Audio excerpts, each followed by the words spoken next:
Have you ever felt the pull of the wild, the irresistible urge to lose yourself in the vastness of nature? I have. For years, the mountains were my sanctuary, my place of solace. But what happens when that sanctuary turns on you? When the beauty you seek hides something else? This isn't fiction. This is my story. A true account of a hike that began like any other, but quickly descended into something inexplicable, something terrifying, something that continues to haunt my waking hours. If you're ready to hear a real-life horror story that will make you think twice about your next hike, then make sure you stick around. And if you're a fan of true, unsettling narratives like this, please give this video a like, subscribe to the channel for more, and hit that notification bell. The morning of the hike was perfect, a clear, crisp autumn day. The forest canopy was ablaze with reds, oranges, and yellows, creating a breathtaking spectacle. The air was invigorating, carrying the scent of pine and damp earth. I remember feeling utterly content as I set off, the only sound my own footsteps crunching on the fallen leaves. I had packed my usual gear, plenty of water, energy bars, a first aid kit, and a detailed map and compass, though I'd hiked this trail a few times before and knew it well. For the first hour or so, the hike was exactly as I'd anticipated, peaceful and rejuvenating. I stopped a couple of times to admire the views, taking photographs of the stunning scenery. It was perhaps around mid-morning when I first noticed something that felt off. I was passing through a particularly dense section of the forest where the sunlight barely filtered through the thick canopy. The usual sounds of the woods, the rustling of leaves, the chirping of birds, seemed to have gone completely silent. It was an unnerving stillness, an absence of sound that felt unnatural, almost heavy. I paused, listening intently, but there was nothing, just absolute silence. I told myself it was probably just a temporary lull, a natural cycle within the forest. But a faint disquiet had begun to settle in the back of my mind, a subtle dissonance in what had otherwise been a harmonious experience. As I continued deeper into the woods, that unsettling silence persisted. It wasn't just the absence of birdsong. It was as if all natural sounds had been muted, creating a strange vacuum. Then I noticed something else. Along the edge of the trail, I started seeing small piles of stones, neatly stacked, almost like cairns, but far too numerous and too close together to be trail markers. They were unlike anything I had ever seen on a hiking path. At first, I paid them little mind, attributing them to some quirky hiker with an odd habit. But as I walked further, the number of these stone piles increased dramatically. They lined both sides of the trail, some just 2 or 3 stones high, others reaching almost a foot. There was a strange uniformity to them, a deliberate arrangement that felt intentional. It wasn't random. A knot of unease tightened in my stomach. I tried to tell myself it was still just someone's unusual hobby, but the sheer volume of these carefully constructed piles began to feel less whimsical and more significant. I pulled out my map, double-checking my location, making sure I hadn't somehow strayed onto an unmarked path. But according to the map, I was exactly where I should be, on the well-maintained Whispering Pines Trail. The feeling of disorientation began subtly. I had hiked this loop several times, yet the bends in the trail seemed unfamiliar. The landmarks I expected to see were absent. It was as if the landscape itself had subtly rearranged. I started checking my compass more frequently, wanting to ensure I was still heading in the right direction. The compass seemed to be functioning correctly, consistently pointing north, but the terrain around me didn't quite align with my memory of the path. It was a disconcerting feeling, like being in a dream where familiar places have an unsettling twist. Then came the sounds. The complete silence had eventually broken, but it had been replaced by something far more disturbing. It started as a faint rustling in the undergrowth, just at the edge of my hearing. I initially thought it was an animal, perhaps a deer or a squirrel, but the sound was persistent, following me, matching my pace, yet I never saw anything. It was like something was moving just out of sight, always just beyond my peripheral vision. The rustling would stop when I stopped and start again as soon as I continued walking. My heart began to beat faster. I called out a few times, my voice echoing eerily in the still air, but there was no response, only the continued unseen movement in the woods beside me. The sun, which had been bright earlier, now seemed to be obscured by a thin, high cloud cover, casting the forest in a diffused, almost gray light. Every shadow seemed to lengthen and deepen, taking on indistinct, unsettling shapes. That rustling started to feel less like a curious animal and more like observation. There was a rhythm to it, a consistency that was deeply unsettling. It would stop when I stopped to drink water or consult my map, and then resume the moment I started moving again. It felt purposeful. I started scanning the trees, trying to catch a glimpse of whatever was making the sound, but the dense foliage offered no clear view. There were moments when I could almost convince myself it was just the wind, though the leaves in the higher branches remained still. Then I noticed something else, something that sent a shiver of genuine fear down my spine. On the ground, just off the edge of the trail, I saw a freshly broken twig. It was clear the break was recent. The wood inside was still light-colored, and it was pointing in the direction I was heading. It was such a small thing, easily dismissed, but in the context of everything else that had been happening, the silence, the strange stone piles, the feeling of being followed, it felt like a sign, a marker. I quickened my pace, a sense of urgency now pushing me forward. I wanted to get out of this section of the woods, to reach a more open area where I could see my surroundings more clearly. But the feeling of being watched intensified. It was no longer just a sound. It was a presence, an unseen gaze fixed on me, and it was growing stronger with every step I took. The air itself seemed to grow heavy, the temperature dropping noticeably, even though the physical effort of hiking should have kept me warm. Then I saw it. Partially hidden behind a thick oak tree, there was something that looked wrong. It was a figure, vaguely human-shaped, but too still, too awkwardly positioned to be another hiker taking a break. It was leaning against the trunk at an unnatural angle, and as I cautiously moved for a better look, it seemed to melt back into the shadows, disappearing as quickly as it had appeared. I blinked, wondering if my eyes were playing tricks on me, if the stress was starting to affect my vision. I stopped and stared at the spot where I had seen the figure, but there was nothing there. The trees were still, the shadows unchanged. I told myself it was just a trick of the light, a strange configuration of branches that my mind had interpreted as a person. But the fleeting glimpse had been too clear, too distinct. The unease that had been simmering beneath the surface now began to boil into a full-fledged dread.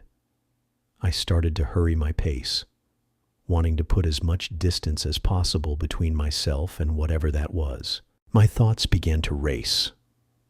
I tried to rationalize what I had seen, to find a logical explanation, but my mind kept returning to the unsettling stillness, the unnatural posture of that figure. Every snap of a twig, every rustle of leaves now sounded amplified, potentially the sound of whatever I had glimpsed following me. The solitude I had once cherished now felt oppressive, isolating me with this growing fear. I started talking to myself, muttering reassurances, trying to maintain a semblance of control. But my voice sounded weak and unconvincing even to my own ears. The familiar comfort I usually found in the predictability of nature had completely evaporated, replaced by a profound sense of the unknown, of something unseen and potentially malevolent present in the woods.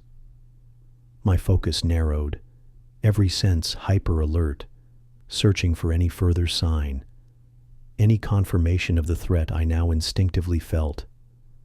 The joy of the hike was long gone, replaced by a singular, desperate urge to get out. Just as I thought I might be reaching a more open area, I came to an abrupt halt. The trail ahead was completely blocked by a massive pile of fallen trees and thick branches. It looked as if someone had deliberately created a barrier, a formidable obstacle that stretched across the entire width of the path and several feet high. It wasn't the kind of natural tree fall you sometimes encounter. The way the branches were interwoven, the sheer volume of the debris, it felt constructed. My heart sank. Going around it through the dense undergrowth looked difficult and time-consuming, and the thought of being further away from the marked trail, deeper in the woods, filled me with dread. A wave of frustration and a growing sense of being manipulated washed over me. This couldn't be a coincidence. The unsettling feeling intensified, solidifying into a terrifying certainty. Whatever was happening here wasn't random. Panic began to set in.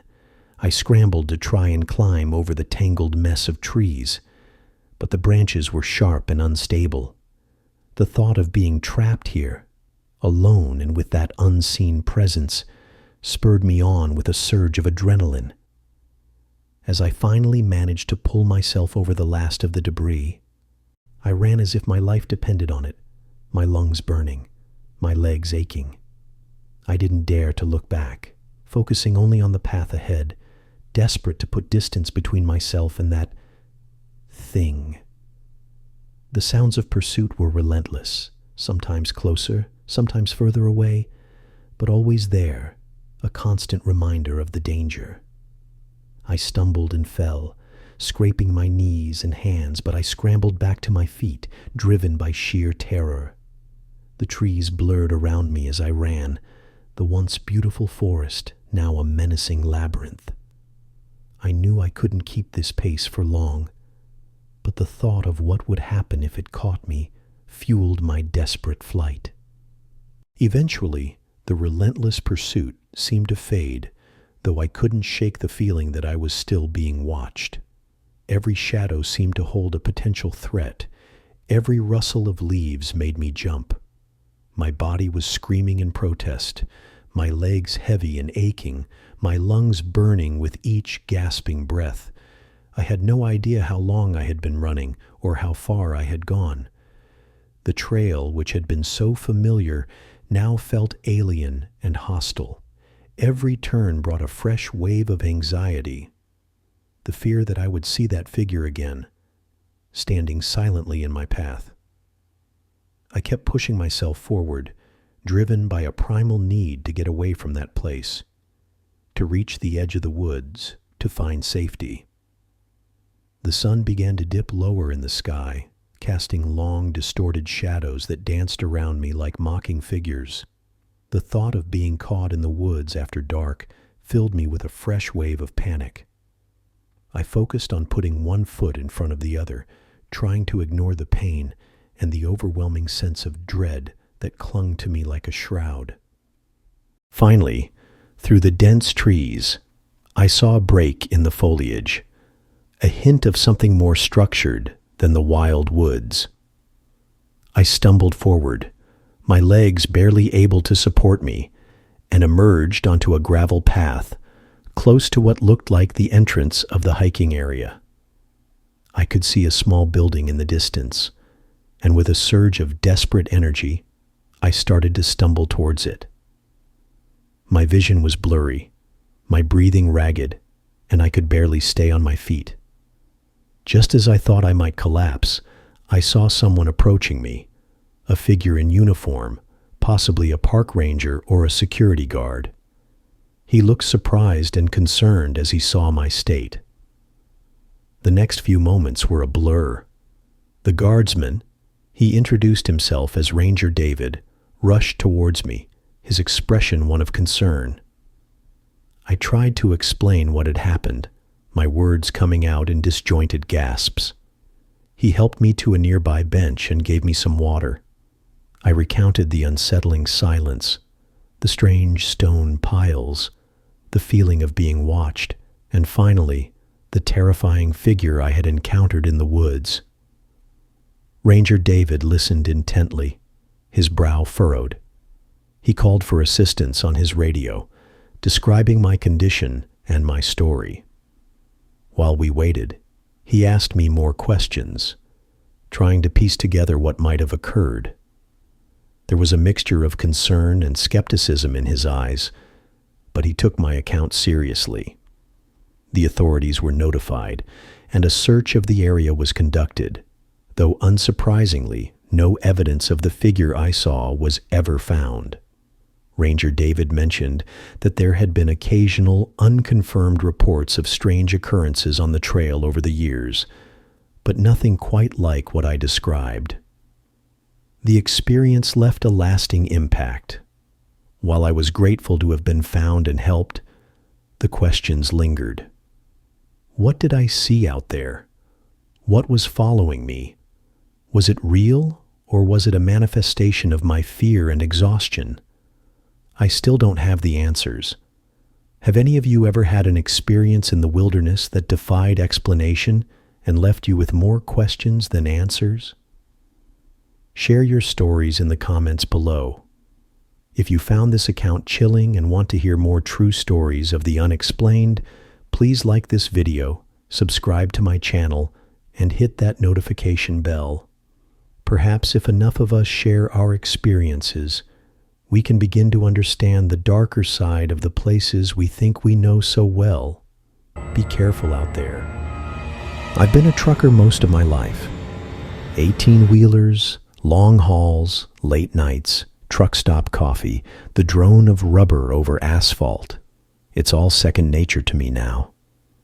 I've logged more hours on the road than I have with my own family. There's a rhythm to it. A quiet routine that settles into your bones after a while. But some nights don't follow that rhythm.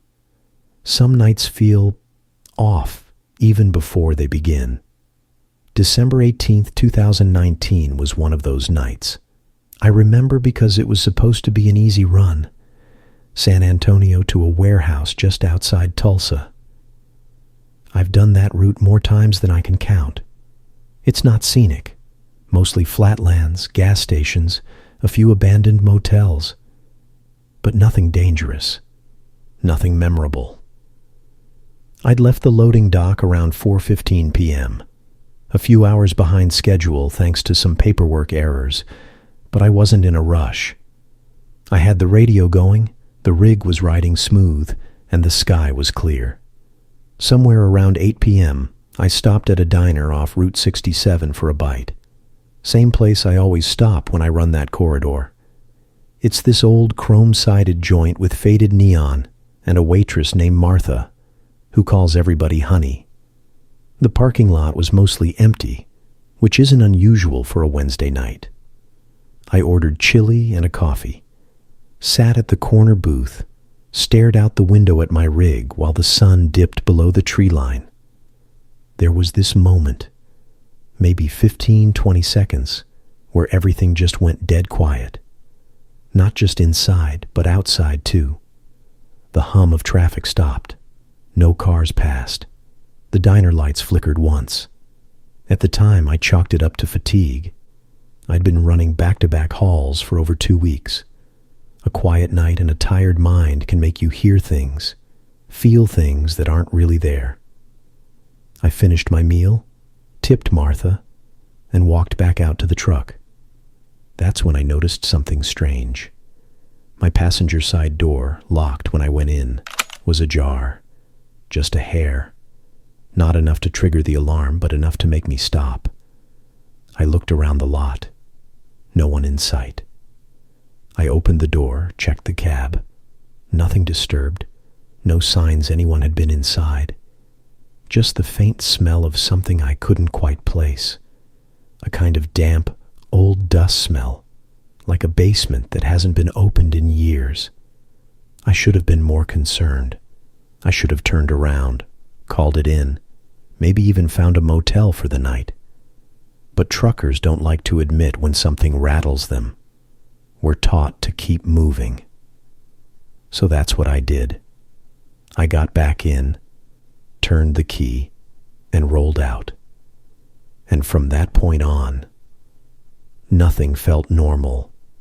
The highway felt longer than it should have. Landmarks appeared in the wrong places. My GPS started lagging. And worst of all, I began to feel like I wasn't alone in that cab anymore. That night, something followed me. Or maybe it had already climbed in, right under my nose. Either way, it stayed with me for the next 320 miles. And I haven't been the same since. Once you cross into Oklahoma at night, there's a stretch of highway that feels like a memory. Familiar, but slightly wrong around the edges. Like a place you know but don't quite recognize anymore. That's where I was, somewhere along State Highway 69. No towns for miles. Just open road, quiet sky, and the faint red glow of my dashboard lighting my hands. I remember checking the clock. It was 9:47 p.m. That's when the CB static started. Nothing major at first, just soft crackling, like someone barely pressing the button without speaking. I turned the volume down, thinking maybe I was picking up interference. Happens sometimes, especially near older broadcast towers. But there was something about it. Something deliberate. It would stop for a while, then start again. Rhythmic. Almost like a pattern. Just enough to make you pay attention. The first sign something was really wrong came about 10 miles later. I passed the same gas station twice. It's called Ernie's Pit Stop. Run-down place with a single canopy light and a weather-beaten sign. When I passed it the first time, I made a mental note because of the weird placement of the pumps. When I passed it again, exact same lighting, same tilted sign, even the same flicker in the left pump screen. I knew I hadn't made a mistake. I slowed down, checked my map.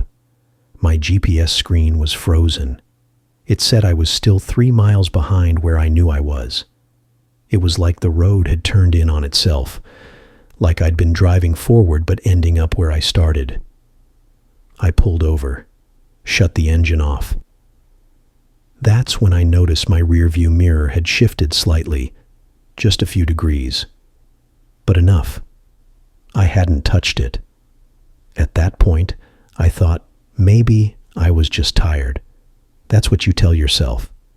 You tell yourself you're overworked, your eyes are playing tricks.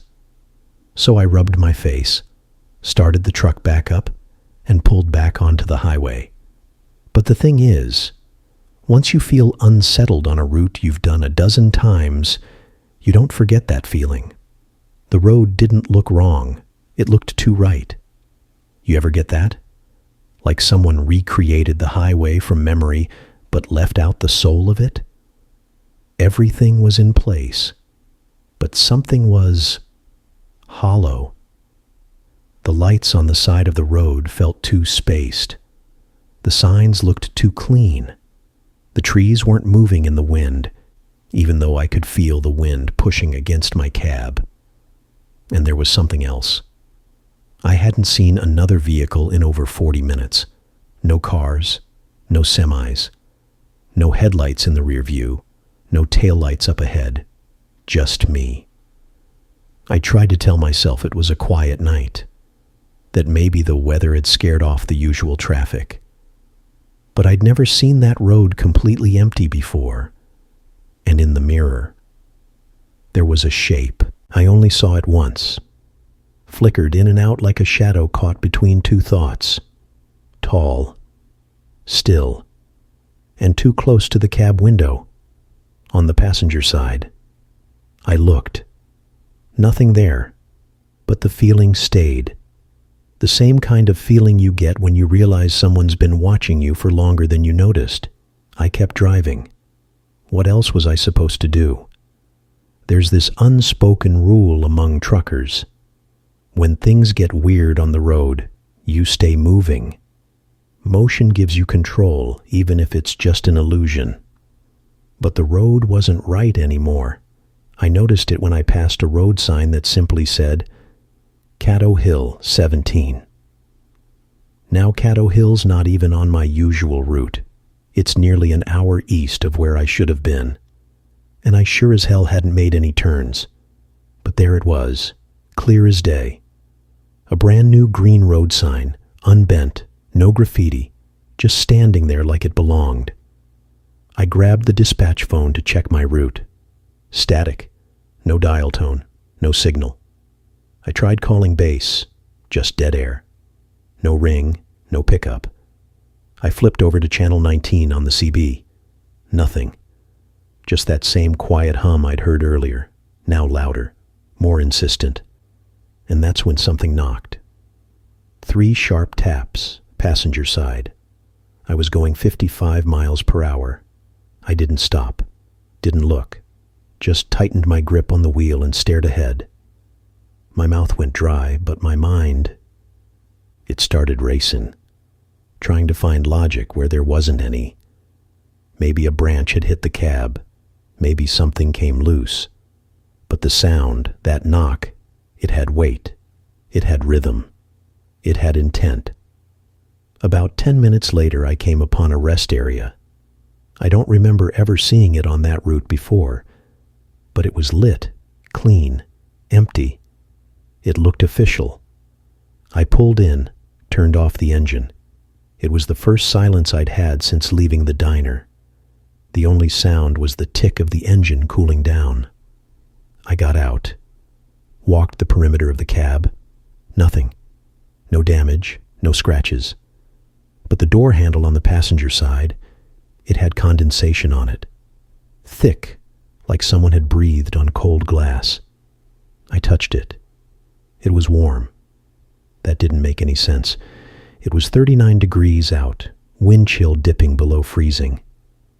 I didn't even go inside the rest stop. I didn't want to turn my back to the truck.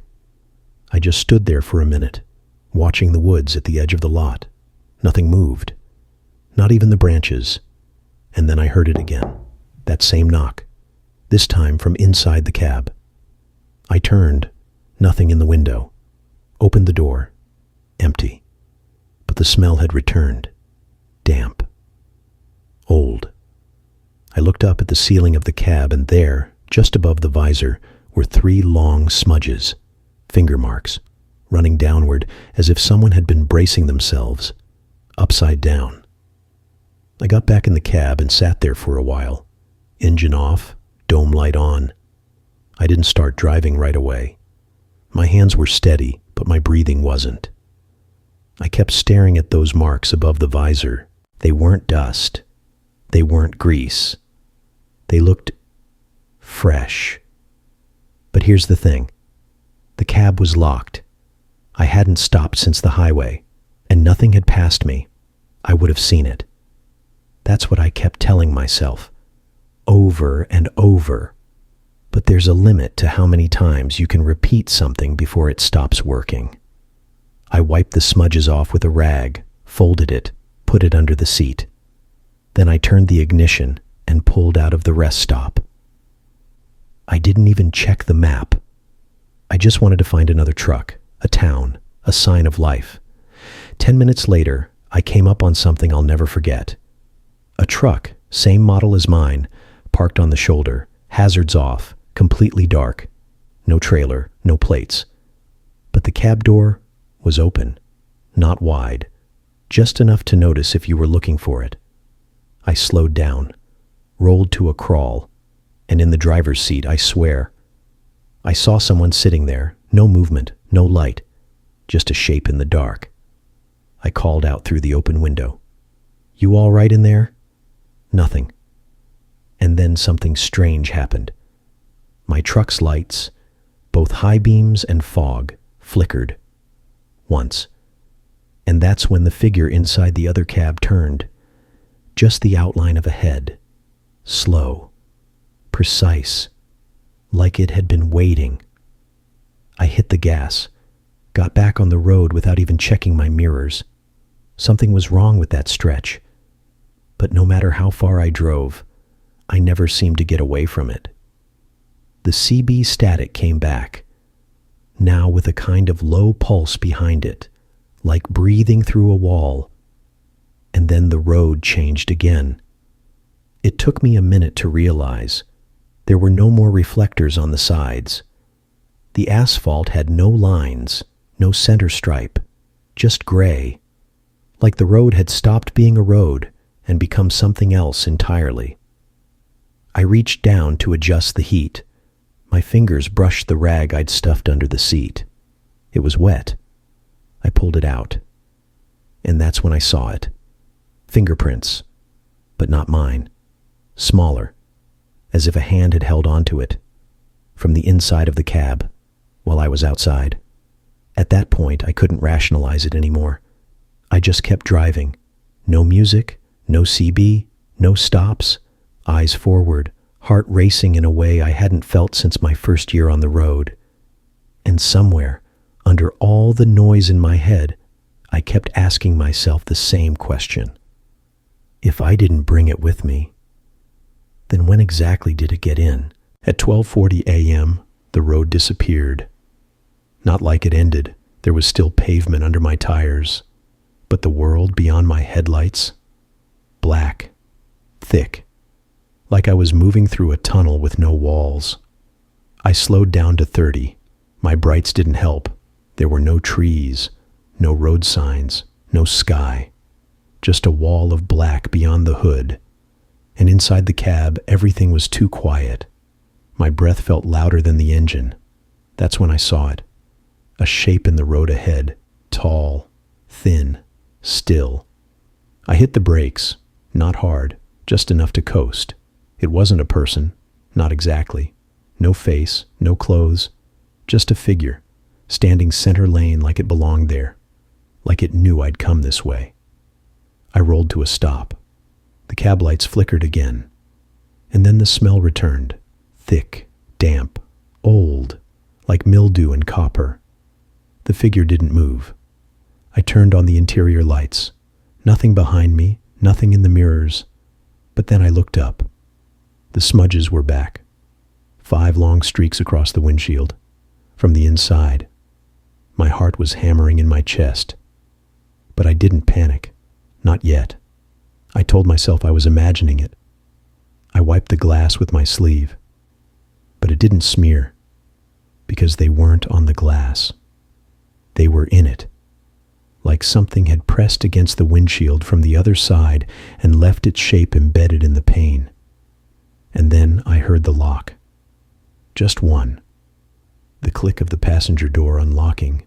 I didn't move. I couldn't. The figure outside was gone. I don't remember reaching for the gear. I don't remember slamming the pedal. But suddenly I was moving, tires screaming, engine redlining, and something behind me pressing against the sleeper wall of the cab. It wasn't banging. It wasn't trying to break through. It was leaning, like it had always been there, just waiting for me to notice. I drove for what felt like hours. The black outside never changed. The fuel gauge didn't drop.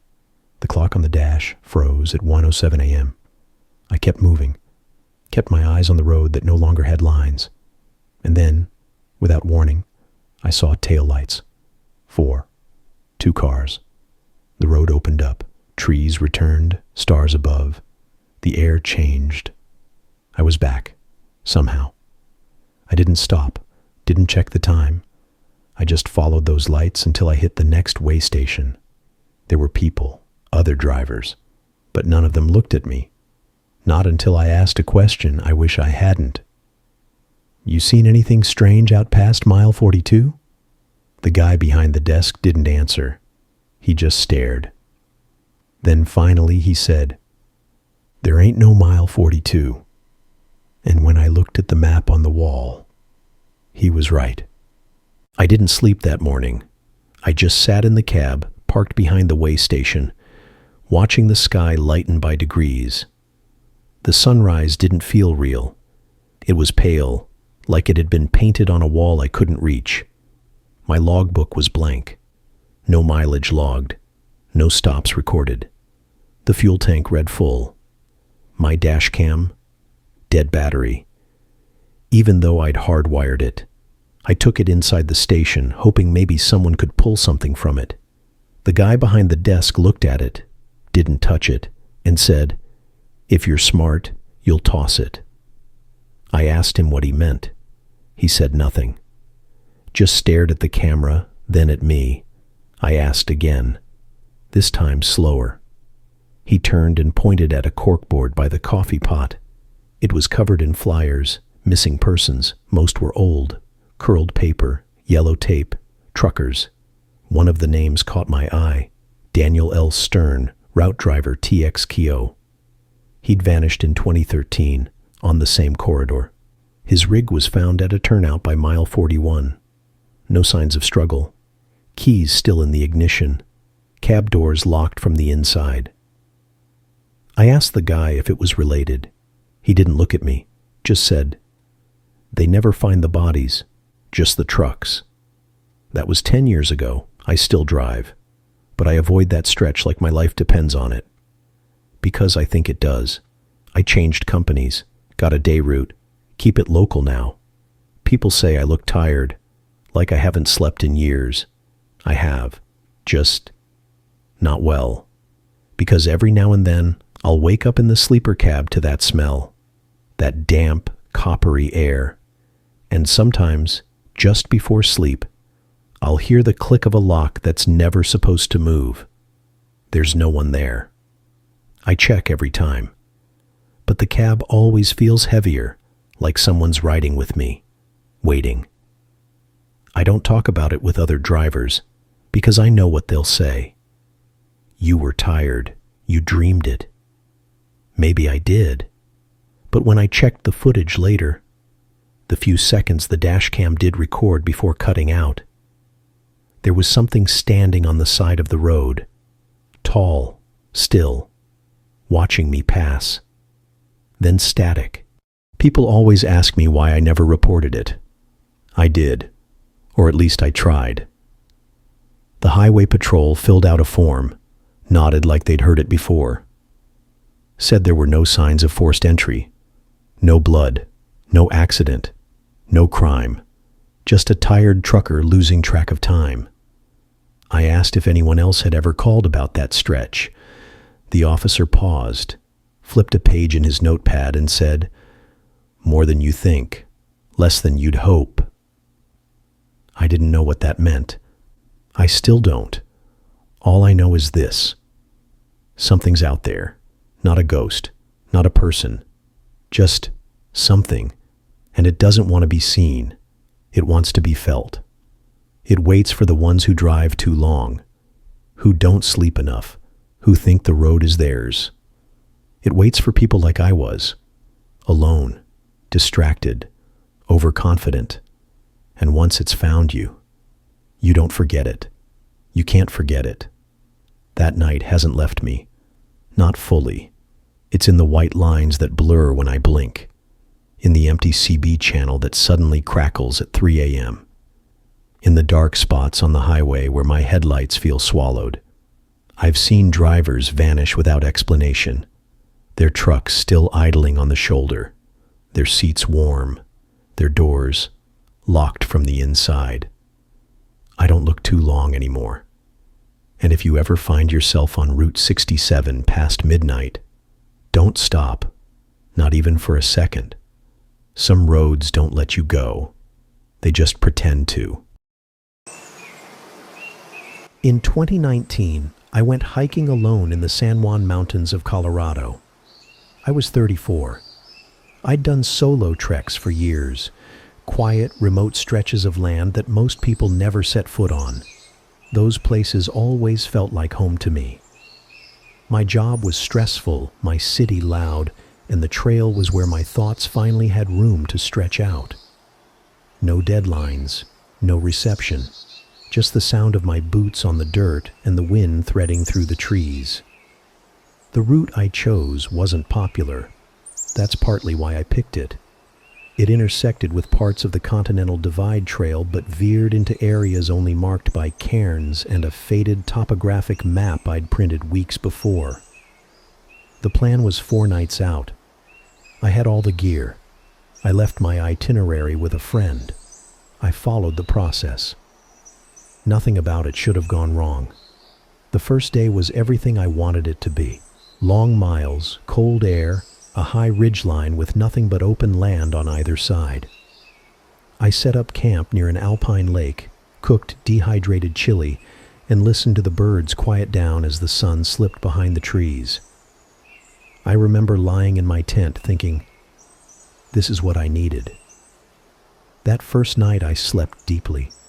No disturbances, no wildlife, just silence.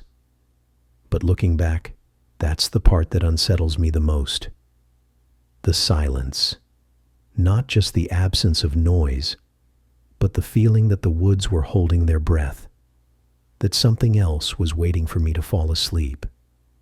You rationalize things like that when you're alone in the wilderness, but some part of you knows, even if you can't name it yet.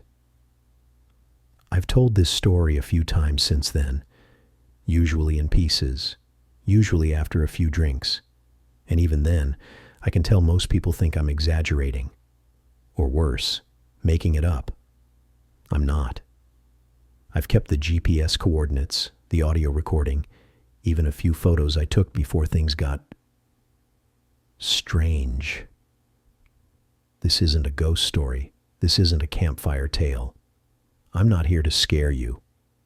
I just want to put down exactly what happened, the way I remember it, so that maybe, if something like this has happened to someone else, they'll finally speak up too.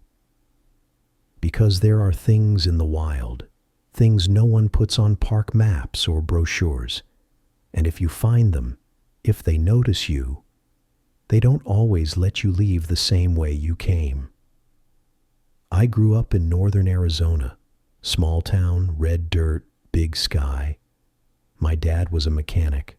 My mom taught 3rd grade. And from the time I was 10, I spent more weekends in the woods than I did at home.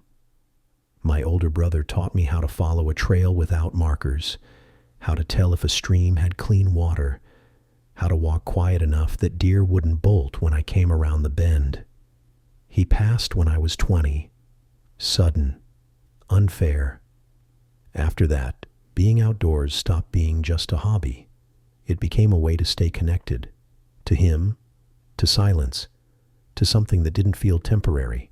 When I say I'm a hiker, I don't mean it like a weekend photo op. I've crossed parts of Montana with just a pack and a compass. I've winter camped in Utah, bushwhacked through parts of Wyoming that felt untouched for decades. I've had gear fail, weather turn, sprained an ankle 12 miles out, and crawled 2 of them before help arrived. You don't forget those kinds of trips. They teach you something different than comfort. They show you what you can handle, what you should avoid, what matters when it all gets stripped away. So when I planned that solo hike in the San Juans, it wasn't reckless. I had an emergency beacon. I had extra batteries.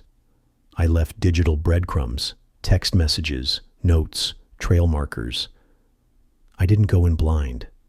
I'd done the route on paper, measured elevations, double-checked water sources, even scanned the satellite imagery to anticipate camp zones.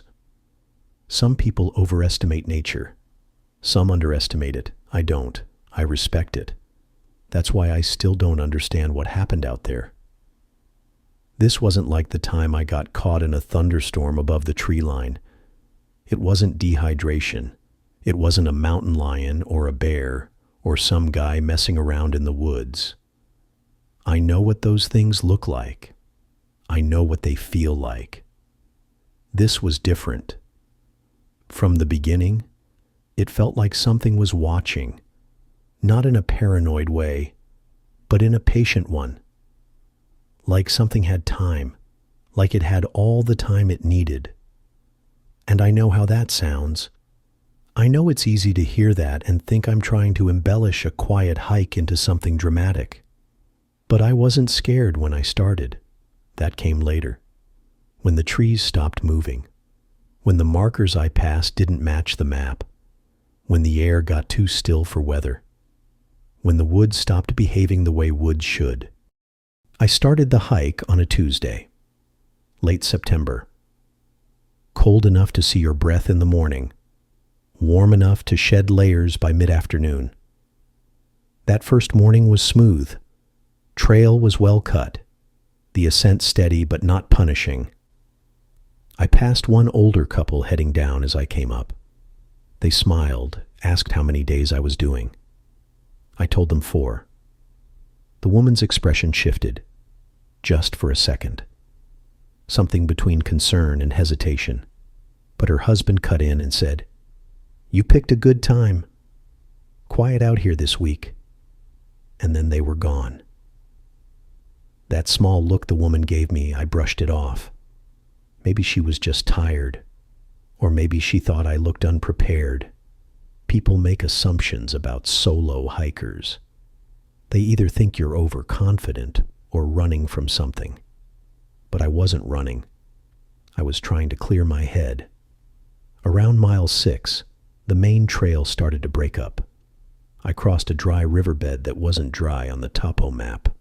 A small thing. Rivers move. Still, it caught my attention.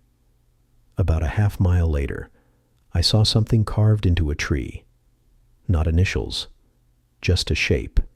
2 small X's stacked on each other, like a crooked hourglass. The bark was darker around it. Seemed older than recent, but not ancient. I took a photo. Thought maybe it was a trail marker from a long-abandoned route. By the time I set up camp that night, I'd hiked just under 11 miles. The location was almost perfect. Flat, close to a stream, wind-blocked on 2 sides by rock walls. I made a small fire, wrote in my trail log, and recorded a short audio memo on my phone. I do that sometimes instead of journaling. Less effort when your hands are cold. Day 1, I said into the mic. Made good time. No wildlife. Ran into 2 hikers early on. Nothing since. Cold's manageable. 1 weird trail carving. Maybe Forest Service. Worth checking later. Everything else, normal. I paused after that. I remember that clearly. I paused, then added, "Still, something feels off. Nothing major, just stillness. Can't explain it. Might just be being alone again." That night, I woke up once, around 2:40 a.m. No sounds, which is rare. Usually you hear something, wind, branches, mice, owls, but it was dead quiet. I unzipped the tent slowly and stuck my head out. The moon was bright enough to see by. No movement, no breeze, just cold. And then I heard it, 3 sharp clicks, like something tapping 2 stones together. Not fast, not loud, just deliberate. I turned toward the sound, but it stopped. Waited about 5 minutes, then zipped the tent back up. Told myself it was probably falling ice or a distant echo, but I didn't fall asleep for a while. Next morning I checked the area. No sign of animal tracks, no disturbed rocks. The stream nearby hadn't shifted. The trees looked the same. Still. It was the first time on a solo hike I remember starting my day with my knife already in my jacket pocket. The third day was when everything shifted. It started innocently enough, with a climb. It was a steady incline, not too steep. I left my camp early, around 6 a.m., with the goal of reaching a ridge by mid-afternoon. The higher I got, the more isolated the trail became. The trees, thinner.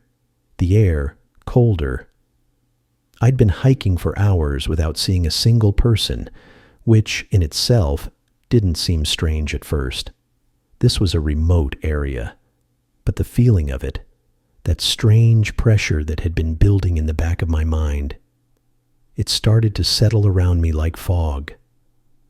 At the top of the ridge, I stopped to take a breath. I took a swig of water and looked out across the valley below, the landscape unfolding like a map. The silence up there was almost unbearable. It was the kind of quiet that makes you question your own hearing. So I did what any solo hiker does in that moment.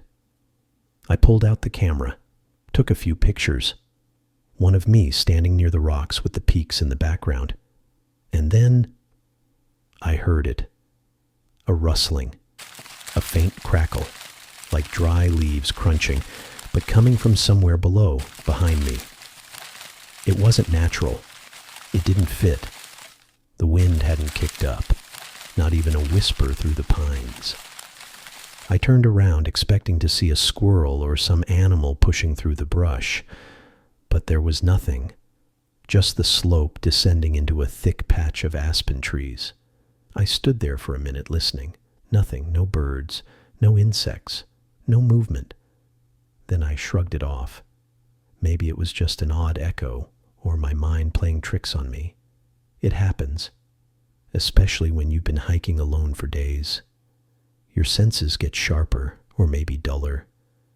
But as I started to move down the trail again, I noticed something strange. The trail had changed. Subtly. The rocks I'd passed earlier, the ones that should have been sharp and angular, now had worn edges. There were small piles of brush that had been carefully stacked, almost as if they'd been placed there. I stopped and crouched to examine them. They weren't random, scattered by wind or weather. It looked intentional, a deliberate placement. But who would do that out here, this far off the main routes? I checked the map again. This wasn't the way the trail should have gone. The old route was supposed to veer to the left, following the ridgeline. But this trail, this path, it bent. It was as if someone or something had altered it. Without thinking, I started following it. At first, just to see where it led. I didn't realize I was making a mistake until I'd already gone too far. As the trail wound deeper into the trees, the air grew colder again. The sun, which had been out moments ago, seemed to get lost behind a haze. I felt the change before I saw it. A sudden drop in temperature, an oppressive weight in the air. My breath came out in visible puffs. I pulled my jacket tighter and checked my watch. Midday. But it didn't feel like it. It was as though the sun had been muted, like the light was struggling to break through something dense, something unseen. I pressed on, but each step felt heavier. The trail had become a winding mess of undergrowth, and the trees around me were denser, more tightly packed. Then, without warning, the feeling hit me. That distinct sense that I wasn't alone. Not in the usual, you're a little paranoid way. This was different. This was like something was moving with me, keeping just out of sight. It wasn't the rustling of animals. It was like footsteps, slow, deliberate, matching my pace. I stopped, but the sound didn't stop. It kept moving, just a beat behind me.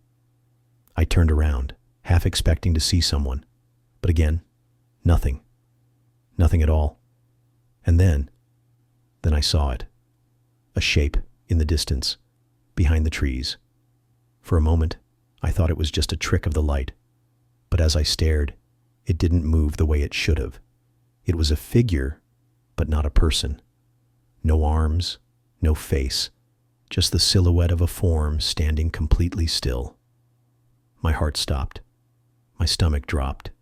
The hairs on my neck stood up.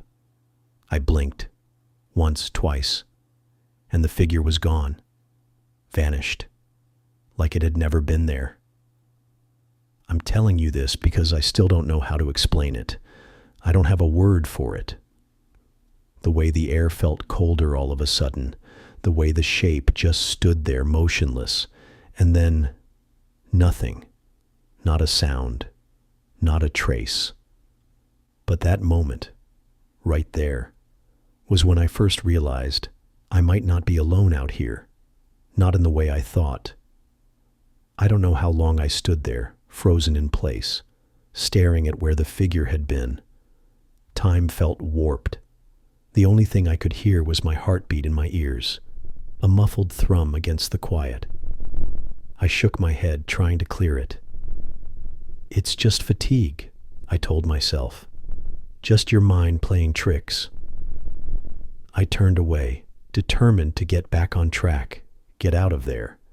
But the trail, it had changed again. It was no longer the path I recognized.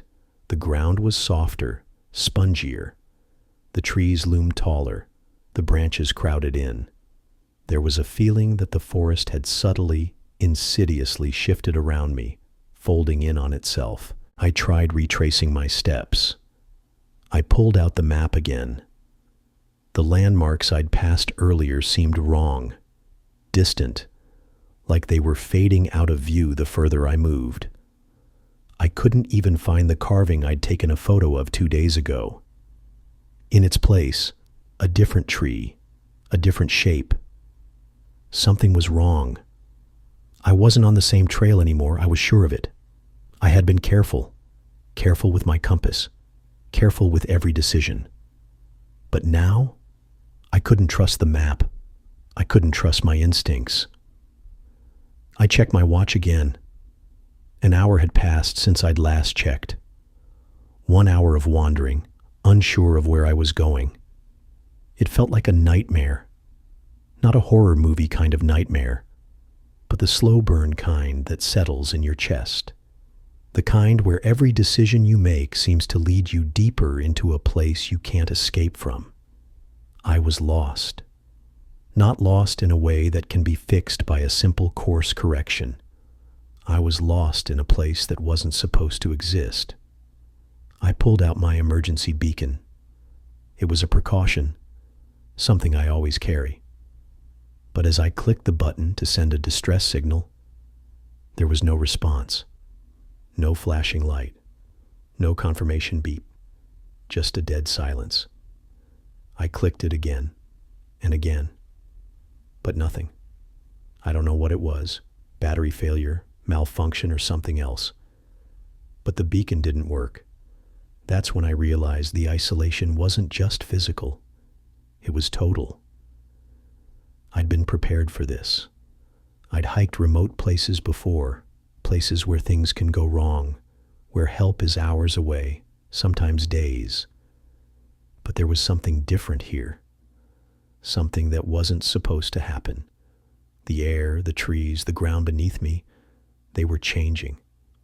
I was being boxed in, slowly, methodically, like the forest had a mind of its own. And then the footsteps returned, soft, slow, almost deliberate. Not behind me this time, but ahead of me. I stopped, my breath coming out in sharp gasps. My legs felt weak, my muscles twitching. I didn't want to move. I didn't want to turn around. But I had no choice. Slowly, I took a step forward. But as I turned to run, the air seemed to press in from all sides, thick, oppressive. I ran, or I tried to. I pushed myself through the underbrush, feeling the sting of branches and twigs slapping against my face. I ran until I couldn't hear the footsteps anymore. But then something strange happened. I stopped feeling like I was in control. It was as if my body had stopped following my commands. The more I ran, the further I seemed to be from where I'd started. Every time I thought I recognized a trail marker, it disappeared when I looked again. Every time I thought I was near a ridge, it turned out to be a hollow. I couldn't get out. I stumbled into a clearing at one point, gasping for air, desperate. And that's when I saw it. The trees around the edge of the clearing, they weren't trees at all. At least, not in the way I understood trees.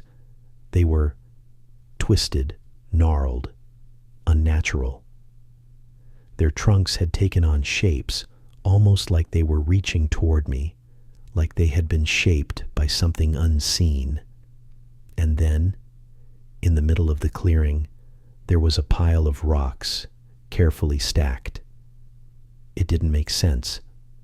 Why would someone leave rocks in the middle of nowhere like this? The pile wasn't a cairn, it wasn't a marker for a trail, it was a symbol. And as I stared at it, I heard something, soft, muffled, a voice. No, not a voice, whispers, low and indistinct, but unmistakable. From all around me, I wasn't alone, and I couldn't leave.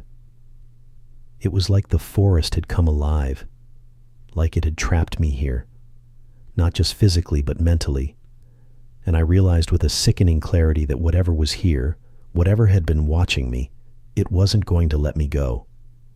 The whispers grew louder. I couldn't tell where they were coming from, but it felt as though they were closing in on me from all sides. Not a single word was clear, but the tone was unmistakable. It was not friendly. It was not comforting. The hairs on the back of my neck stood at attention. I wanted to scream. I wanted to shout, to run, to escape this hellish place. But I couldn't move. My legs wouldn't obey me. My breath was coming in shallow gasps, and my thoughts were scrambling, twisting in circles. I knew I had to leave. But every time I turned, every time I tried to push through the brush, I found myself right back in the clearing.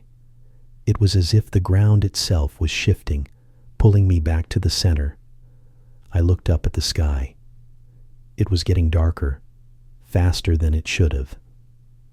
The sun, which had been hanging high in the sky, was now a dim red disk, disappearing behind thick clouds that seemed to form from nowhere.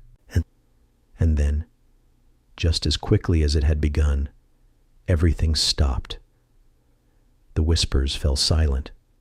The air, once thick with tension, cleared. The suffocating weight lifted. The trail was back. The trees were normal again. The sky was light. It was like I had never been there, like none of it had happened. But I knew it had. I knew what I had felt, what I had seen, and what had followed me. I had been marked. I didn't waste a moment.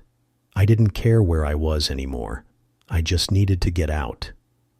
I made my way back to the main trail as fast as my legs would carry me, barely stopping to catch my breath. But no matter how far I walked, no matter how quickly I moved, the feeling never left me. I could still hear the whispers in the back of my mind, and I knew that whatever had followed me, whatever had been watching me in that forest, it hadn't gone away. It had simply retreated. I don't know what it was. I can't explain it. Maybe it was the forest playing tricks on me. Maybe it was something far worse, something I'll never fully understand. But one thing is certain. That hike, the one I thought would be just another solo journey in the wilderness, it was the last one I'll ever take. So, to anyone listening, anyone thinking about setting foot in the wild, in the deep places where the trees grow thick and the silence is complete, be careful. Because sometimes the wilderness isn't just a place. Sometimes it's a trap. And once it's set, there's no escape. As for me, I don't know if I'll ever fully recover from that experience. The memory of it is like a shadow, always just out of reach, always there, lurking. If you ever find yourself out there, far from the beaten path, alone, listen carefully, because what you hear might not just be the wind.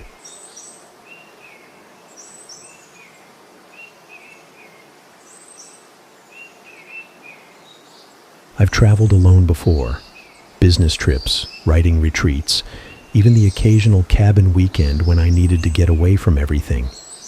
It was never something I feared. If anything, the solitude gave me clarity, time to think, to reset. So when I booked that Airbnb in rural Oregon, a 3-night stay in a wood-framed cabin surrounded by pine, I didn't feel nervous. I felt ready. I needed the space. The listing had good photos, a few vague but positive reviews. The kind of place you'd scroll past unless you were looking for something remote. Which I was. I'd been going through a lot, personally, professionally. I won't get into all of it here. Just know that I was tired and I needed quiet. I got the quiet, but not the kind I expected. From the moment I arrived, things felt still, too still. Not in the peaceful, meditative way, the kind that makes you pause and listen, like the world is waiting for something. It started with small things. Things you wouldn't mention to anyone because they sound like nothing. A movement in the corner of your eye that isn't there when you turn. A light you thought you turned off, but hadn't. Or had you? I remember the first night there, lying in bed and staring at the ceiling. No traffic, no planes overhead, just trees outside and the ticking of the old wall clock in the next room. I closed my eyes and told myself I was overthinking, that I was just in my head. But something wasn't right. You know that feeling you get when you realize someone's been in your home? Even if nothing's missing, even if everything's in its place. Just the sense, somehow, that things aren't as they were. I couldn't name it. I couldn't prove it. But I felt it. And by the second night, that feeling wasn't just lingering. It was following me. What happened in that cabin over the next 48 hours changed how I look at privacy, at trust, at strangers.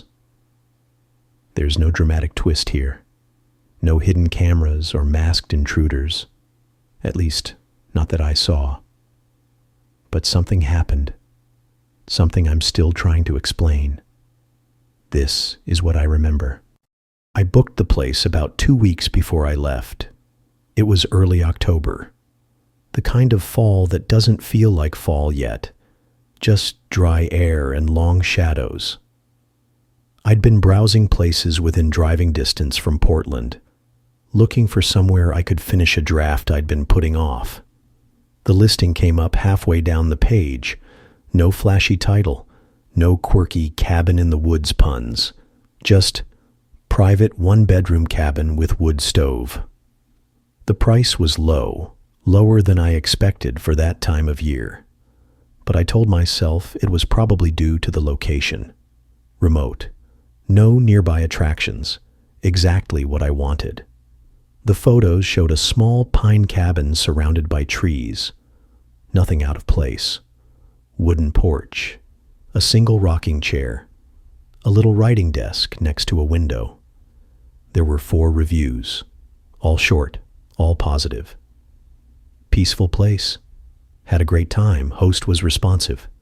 Just what I needed. No detail, but no complaints either. The host's profile was minimal. First name only. No photo. Just a badge that said, joined in 2019. I hesitated for maybe 5 seconds, then booked it. I remember thinking how nice it would be to unplug. No social media, no deadlines. Just coffee, cold air, and the sound of trees. When I messaged the host to confirm, they replied a day later. Short response. Door will be open, keys on the table, let me know if you need anything. I said thanks, told them my arrival time. They didn't respond again. That should have stood out. Most hosts I'd dealt with were eager. Some sent restaurant lists, trail maps. This one didn't even sign their name.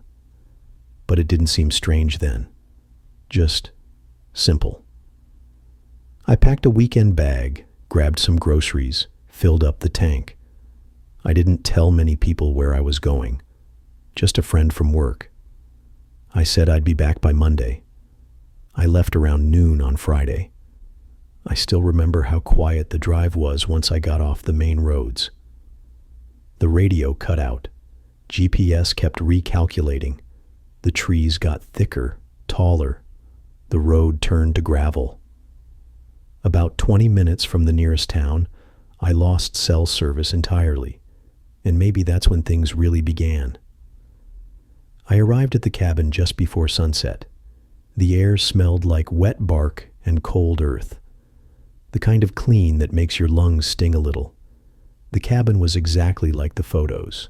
Pine wood, a metal roof, one single step leading up to the porch. It looked old but cared for. No trash, no overgrowth. Just quiet. The door was unlocked like the host said it would be. It opened stiff, like it hadn't been used in a while. Inside, it was one open room. Wood stove in the corner, a bed with a hand-stitched quilt, bookshelves along one wall, a small kitchenette. No TV, no Wi-Fi. Just a radio on the counter, one of those old ones with a turning dial and a little red needle. The key was there, on the table. Next to it, a note. Help yourself to wood. Don't forget to latch the door at night. That was it. I unloaded my bag, set my laptop on the desk by the window, made a cup of instant coffee, and started a fire in the stove. I didn't really notice it then, but the place was colder than it should have been. Even with the fire going, there was a draft I couldn't find, like something was breathing behind the walls. That first night, I tried to write, but I kept getting distracted. It wasn't noise. There was no noise. No cars, no animals, no wind after dark. Just this absence of sound, so complete it made your ears ring. And then the smell. It was faint, metallic, old, like rusted water in a pipe that hadn't been used in years. I walked around trying to find the source, but it seemed to move with me. At one point, I stood in the center of the cabin, eyes closed, just listening. And I had this thought, sudden and stupid, that if I opened my eyes, someone would be standing in front of me. Of course, no one was. I told myself I was tired, that I just wasn't used to this kind of silence anymore. I boiled some noodles, brushed my teeth, and locked the door. I checked it twice. The bed was firmer than I liked, but the blankets were warm. I left the fire burning low in the stove and turned off the light. I remember staring at the ceiling for a long time, waiting for sleep. And just as I started to drift off, I heard it. One single clear knock. From the back wall. 3 slow seconds passed. Then nothing. No footsteps, no voice. Just that same cold, unnatural quiet. I stayed frozen in bed, not moving, not breathing. The knock hadn't been loud, but it was real. Too real to have imagined. I told myself it was the wood settling, the stove ticking. Anything but what it sounded like. I didn't get out of bed. I didn't look. I just lay there with the covers up to my chin and eyes wide open until morning. Morning came gray, clouded over, but not raining. I got out of bed slower than I meant to. My back was stiff, my mouth dry. The fire had died out sometime in the night, and the cabin was colder than it had any right to be. I didn't mention the knock to anyone in my voice notes. Didn't write it down. I didn't even let myself think about it too long. Instead, I made coffee, walked outside, tried to reframe my headspace. The trees were still, too still. I stood on the porch, mug in hand, and listened. No wind, no birds, just an oppressive stillness that felt artificial. That's when I realized something else. There was no cell service, nothing new, but my GPS hadn't reconnected either, not even to send cached data. I tried walking down the path a few yards where the road curved. Still nothing, no signal, no bars, just an endless loading wheel. I figured I'd drive into town later, buy some food, maybe send a message to a friend to check in. But I couldn't shake this heaviness, like the trees themselves were watching. I went back inside, opened the windows, let in some light. And that's when I saw it. A mark near the base of the bedroom wall. It wasn't dramatic, just a smudge at first, brownish red, no bigger than a thumbprint. I bent down to wipe it, but it didn't wipe off. It had soaked into the wood. My first thought was mold or rust from the nails, but I've seen rust. I've seen mold. This looked older. It looked like blood. I stood there crouched, just staring at it for a long time. Then I told myself it didn't matter. It didn't have to be what it looked like. I wasn't a forensic scientist. I was a guy with a deadline, a weekend, and a cheap rental in the woods. So I stood up and saw another mark. On the inside of the closet door. Scratches. Not deep, but too random to be accidental. They weren't from a hanger or a suitcase. They were uneven, desperate. I reached out and touched them. Cold. The kind of cold that doesn't come from temperature but from instinct. I told myself again I was overthinking it, that I was feeding my imagination, that I'd watched too many documentaries, listened to too many late-night podcasts. But still, I didn't unpack. I didn't touch the closet again either. I spent the rest of the day pretending I was fine. I wrote maybe a paragraph, deleted it, started over. By mid-afternoon, I decided I'd go into town, stretch my legs, clear my head, maybe ask someone if they knew anything about the cabin. I grabbed my keys, stepped outside, and froze. There were tire tracks in the gravel driveway. Not mine. Mine curved in, stopped near the porch. These were separate. They came from deeper in the woods, and they were fresh. I didn't tell anyone about the tire tracks. I wasn't ready to admit to myself that someone else had been here, had come close to the cabin, without my knowledge. The thought set something inside me on edge. That night, I tried to stay busy. I chopped wood. I cleaned the stove. I ate some canned soup and reread my notes. But once the sun set, everything changed. The quiet was different now, thicker. It wasn't just the absence of sound. It was the presence of silence, like it was waiting, watching. I locked the door behind me twice, checked the windows, drew the curtains. Then I sat down near the stove with my notebook, hoping to write, but I couldn't focus. At one point, I glanced toward the front door and saw the faint outline of a shadow just beyond the glass. I blinked. Nothing. I told myself it was a trick of the light, the fire flickering, maybe a tree branch swaying. But then I heard it again. A knock. Slow, deliberate. From the back wall. 3 knocks, just like the first night. My heart hammered. I swallowed hard, told myself to stay calm. I didn't answer. There was silence after. Long silence. And then, a soft scraping. Something moving against the wood. I wanted to get up, to check the back wall, the windows, the porch. But I couldn't. I stayed rooted in my chair, staring into the fire until the scraping stopped. Eventually, exhaustion won. I forced myself to bed. Sleep came fitful, interrupted by distant creaks and whispers of wind. Before dawn, I woke. And there, in the cold morning light, I found something that changed everything. At first, I thought I was imagining things. But the morning made the impossible impossible to ignore. Just outside the back door, where I'd heard the knocks, the ground was disturbed. Scratches in the dirt, small footprints. Not animal, not human, exactly. Something in between. I knelt down to examine them. They led to a patch of undergrowth, tangled and dark. I followed them cautiously, feeling the cold sweat gather at my temples. Behind a thick cluster of ferns, I found it. A small, weathered box, covered in dirt, nearly swallowed by moss. My hands shook as I pried it open.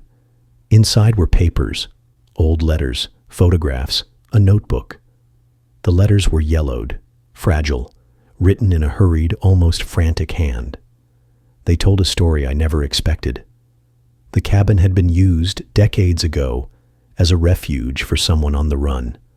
The notes spoke of fear, paranoia, a desperate attempt to escape something. And then, chillingly, a warning.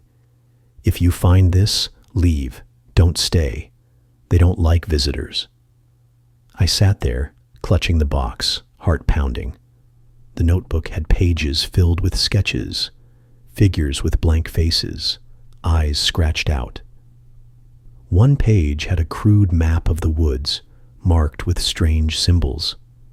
The sense of unease I'd felt from the moment I arrived suddenly made sense. There was a presence here, something old, something unresolved. The knock, the marks on the walls, the tire tracks, all signs that I was not alone, and never truly had been.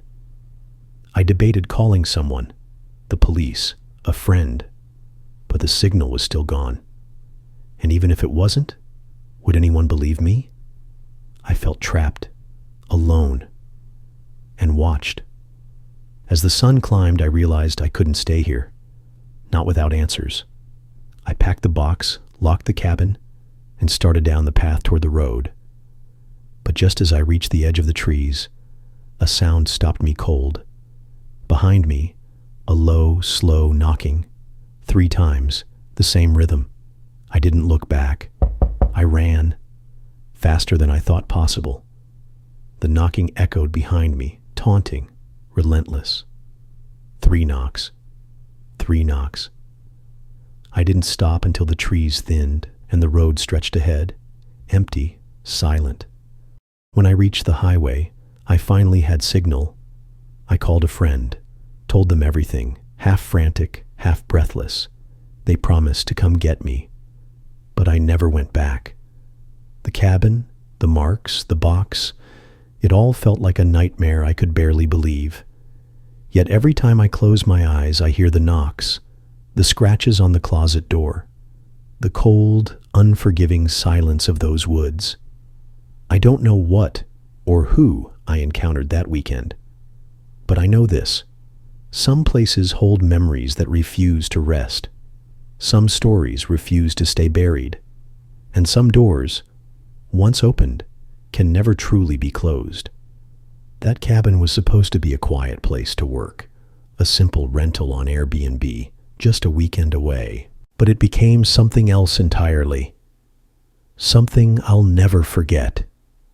And something I hope no one else ever has to experience.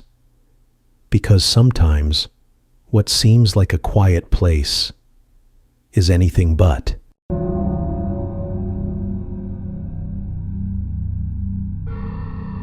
You drive enough miles, you start to think you've seen it all. Blizzards in Wyoming, sleep-deprived drifters stepping into the lane at night, headlights that don't blink twice before running you off the shoulder. It's all part of the job. You learn to keep a journal, record voice notes, not just for company logs, but for yourself. A way to remember where you've been. They tell you long-haul trucking is lonely. I never minded the silence. Out there, just the road and the rhythm of the engine, time feels different. No clock, no appointments, just markers and mileage. You build your own schedule, your own world. But that week, that trip through Route 68, I still don't understand what happened. and I've replayed it in my head more times than I can count. I wasn't hallucinating. I wasn't sleep deprived. I wasn't on anything. It started out like any other run. A refrigeration trailer out of Albuquerque, heading west through Arizona, then up into California. Same highways I've run 100 times before. But I took a different leg that night. Route 68. Just a shortcut, I thought. Just a quiet road. It was supposed to shave an hour or two off the trip. The first hour was uneventful. Empty stretches of asphalt, moonless sky, desert brush swaying in the wind. I remember a diner just off the junction before I merged on. The kind with flickering neon, and a waitress who's been working there since the 80s. He was sitting at the counter. Guy in a worn denim jacket, face weathered like he'd been out in the sun too long. He didn't eat, didn't drink, just stared. Not at me, through me. I said evenin' as I passed. Nothing. Didn't even blink. I didn't think much of it at the time. You see folks like that sometimes. Dessert does something to people. The waitress came over to top off my coffee, glanced behind me and asked, "You know him?" I said no. She just nodded real slow and said, "You be careful tonight." That was the first thing. Should have turned around then. I got back in the cab, fired her up, and merged onto 68. No cars, no tail lights, just darkness. You don't realize how far away you are from anything until you look at your phone and there's no bars, no service, no signal. About 20 minutes in, I passed an old gas station. Looked abandoned. Pumps rusted over, roof half collapsed. As I drove past, I saw a figure inside the window. Could have been a reflection. Could have been a mannequin. But it turned. I couldn't see a face, just the shape of a head, slowly turning to watch me go by. I let it go. Told myself I imagined it. Maybe I did. But 10 miles later, my CB crackled. Dead signal all night, and suddenly there's static, then a voice. "You're going the wrong way." No handle, no background noise. Just that. That was when I turned on the dash cam, just in case. I've been in this rig 18 years. Seen fog that rolls in like concrete. Seen deer leap through windshields. I've never felt like I was being watched. But I did then. And it only got worse. My name's Jim Redford. I've been driving freight since 2007. First out of Kansas, then Texas, then all over the Southwest. Used to haul cattle, then cold storage, then electronics. I'm not married. Was once, but it didn't last. This life doesn't lend itself well to settling down. You miss holidays, birthdays, even funerals. I got a son out in Fort Worth. We talk when we can. I don't mind the solitude. I know some guys do. They try to fill the cab with noise, podcasts, loud music, endless chatter on the CB. Not me. I like hearing the road. Makes it easier to think. This truck. She's a 2013 Peterbilt 389. I keep her in good shape. Replaced the air dryer last winter. Brand new Michelin drives. Over 1 million miles on her, and she still runs smooth. I'm careful about my routes. I check the weather. I know the off-ramps. I keep 2 full thermoses and an emergency bag behind the seat. Never take chances. But that night, something was wrong, and I didn't see it coming. See, truckers know the rules of the road.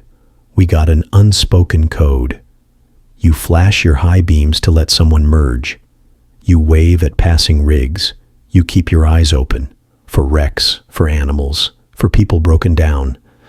That night, I didn't see a single truck on Route 68, just me, and a dark stretch of desert with no lights, no radio, and one warning from a waitress I barely knew. My dispatcher's name was Carl. Good man. Old school.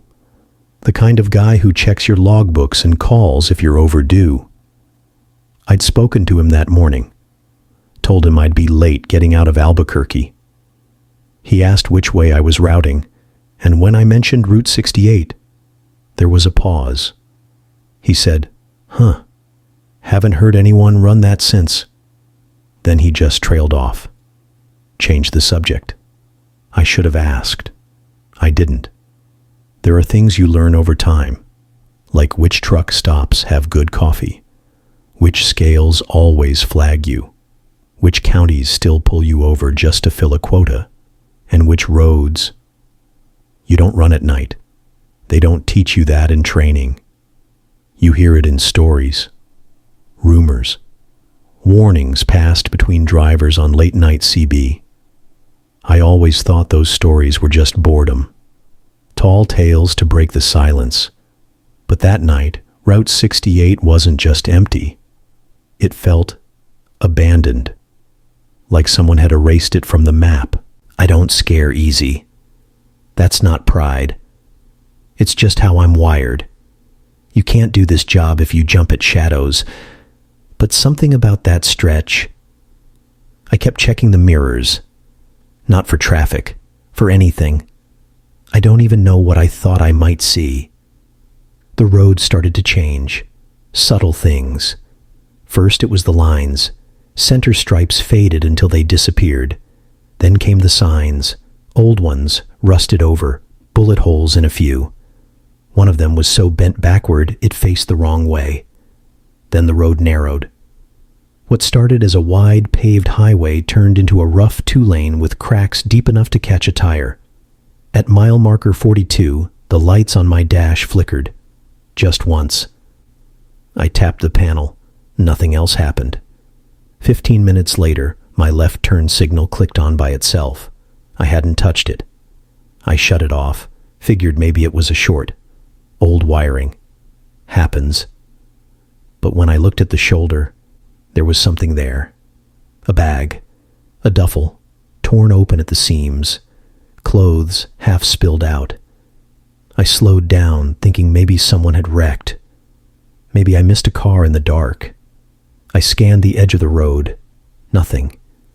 Then the CB came on again, just static at first, then a low voice. He left it behind. No call sign, no trucker jargon, just that. I grabbed the mic, said, "Who is this?" Nothing. I turned up the squelch, still nothing but static. I was at a full crawl now, maybe 15 miles per hour, trying to figure out if I should stop, turn around, get off the road. Then I saw the lights. At first I thought it was another truck. Headlights in the distance coming toward me. But they never got closer. They just hovered. Two bright beams, like eyes, shining in the middle of the road, unmoving. I flashed my brights. No reaction. I slowed more. I thought maybe someone broke down. Maybe they needed help. But when I rounded the next bend, there was nothing there. No car, no headlights, just dark road. I pulled over. I never do that on unfamiliar roads, but I needed a minute. I shut off the engine. The silence was deafening. You don't realize how loud trucks are until they stop. I stepped out. No wind. No sound. Not even insects. That's when I noticed the smell. It wasn't strong, but it was off. Like burnt plastic, with something underneath it. Something foul. I walked around the rig, checked the tires, checked the reefer unit. Everything seemed fine.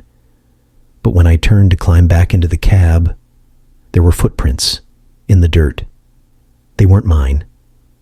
I froze. My boots hadn't touched that side of the truck. And yet, there they were. A set of prints. Bare, human, one after another, coming from the ditch, right up to the passenger side door. Then they stopped. Just stopped. Not a single step back. No sign of where they'd gone. I looked around, flashlight in hand, scanned the brush, the trees, the embankment. Nothing. I don't scare easy, but this wasn't fear. It was instinct. Every nerve I had was telling me to leave. I got back in the cab, locked both doors, started the engine. But the CB crackled again. Static. Then something underneath it. A voice, Low, male, breathy. Don't stop. Just that. I floored it. Didn't even look at the map. Just kept driving. The road began to wind through tighter hills, the kind where the trees lean in over the road. The moon vanished behind them.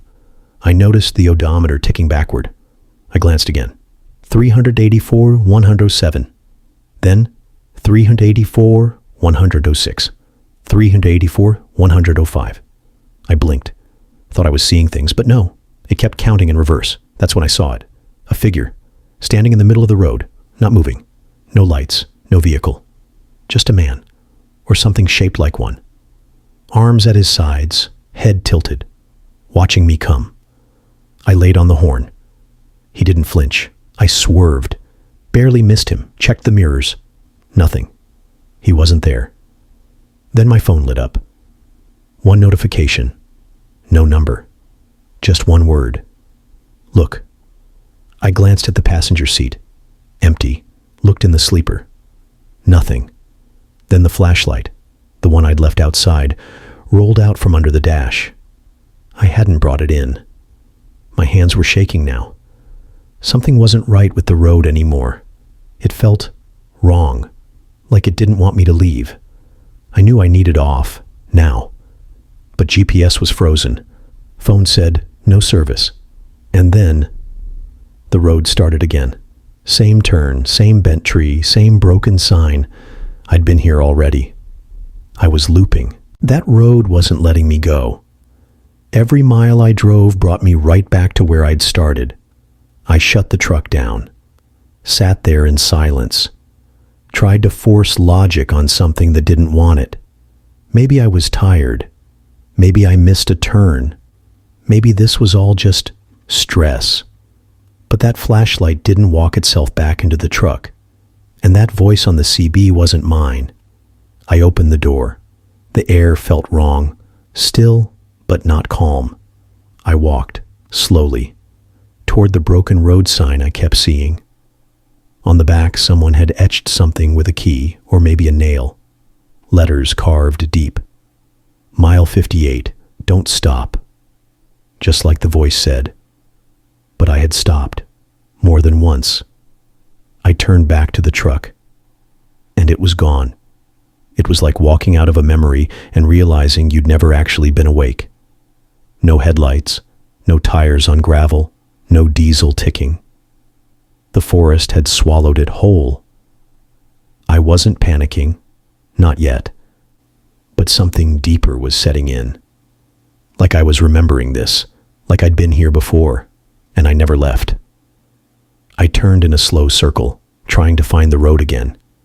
Instead, I saw lights, dim, flickering, looked like tail lights, parked, way down the hill. I ran. But when I reached the spot, there wasn't a truck, just a burned-out chassis, rusted, tires long rotted through, a rig just like mine, same make, same dent in the bumper, and inside, a logbook, my name, my roots, my handwriting. That's when I heard it again, the CB. You shouldn't have stopped. I never saw what spoke those words. I didn't wait to. I ran until the trees started to blur, until the sky opened up, until, somehow, I was back in the cab, key in the ignition, the truck humming. Odometer, 384,108, just 1 mile past where it started, as if none of it ever happened. But the logbook was still on the seat, and my boots were soaked through with swamp water. It's been 3 months since I left that road. 3 months. And I still can't shake it. My truck's parked now. I haven't driven since. I threw the logbook away, told myself I'd forget. But I can't. Something in that truck felt wrong, something I can't put into words. I've reached out to others, other drivers, other companies, to see if anyone else knows that road, knows the stretch I'm talking about. But no one does. It's like it doesn't exist anymore. I pulled every route map I could find, even called the highway department. They all said the same thing. There's no such place. And maybe that's why I'm telling you this now, to remind myself that I didn't imagine it. I don't care if you think I'm crazy. I saw it. I felt it. And I still don't know what that place was, or why it wouldn't let me leave. I remember the sound of the CB even now, that low voice telling me, "Don't stop." Sometimes I wake up in the middle of the night, and the first thing I hear is the static. Not from a radio, but from inside my own head, and I swear, I hear it again, the same voice. "You shouldn't have stopped." Every time I feel my pulse quicken, my skin goes cold, but I don't know if that's just fear or something else. What if I never left? What if it's not over? The world feels different now. The roads feel different. And sometimes, when I'm alone in the dark, I swear I can still hear tires on gravel, fading in the distance. But when I check, there's nothing. And I don't know what that means. Maybe you'll drive that road someday. Maybe you won't. But if you ever do, don't stop. Not for anything. Just keep going. The last time I checked my truck, the logbook wasn't there anymore. Just an empty seat, waiting. And I heard the static once more, just before the CB went quiet for good.